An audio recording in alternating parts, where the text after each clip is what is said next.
The Moto G first generation is a phone that not many people know about due to lack of marketing on Motorola's part and the fact that the general public doesn't really care about a phone if it doesn't have the word Galaxy or it doesn't start with the letter I.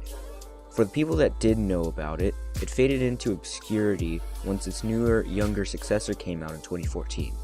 So here we are, 2 life cycles later. Can it still keep up? The Moto G revolutionized the cheap smartphone market as it was the first really good budget phone that was truly deserving of the title budget. This particular incarnation sports a 4.5-inch 720p display that is extremely bright and produces average clarity in normal instances of use, whatever normal is to you. It is worth noting, however, that while the screen is good, it's not great and viewing angles are slightly subpar to, say, an iPhone. Speaking of iPhones, this Moto G first generation has just about the same specs for 1/3 of the price unlocked. The iPhone 6 will cost you $500 plus, while I've seen this go for $150.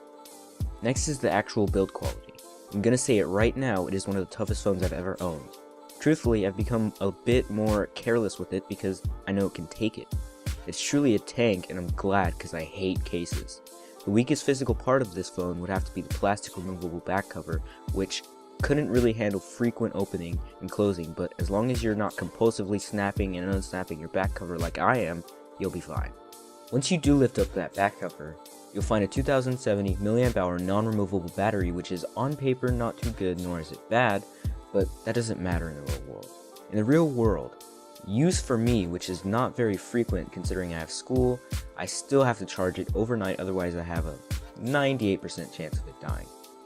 Truthfully, the battery is the worst part about this phone besides the camera, but for a $150 phone that supports the latest version of Android, you can't complain. Speaking of the camera, it's bad. Really bad. It has pretty horrible image quality and I attribute that not to the 5-megapixel shooter, but more so to Android's inferior image processing. It has a 1.2 GHz Qualcomm Snapdragon 400 quad-core processor that runs so well that you won't actually care what processor it is or how many cores it has. It runs games well enough, but more RAM would be a blessing as when you have a large amount of apps running, it starts to slow down and it's very noticeable. So for a phone that is last generation and is only $150, it could be a lot worse. And with Google getting better and better at optimizing their software for lower end phones, I wouldn't be surprised to see this unsightly last gen tank soar.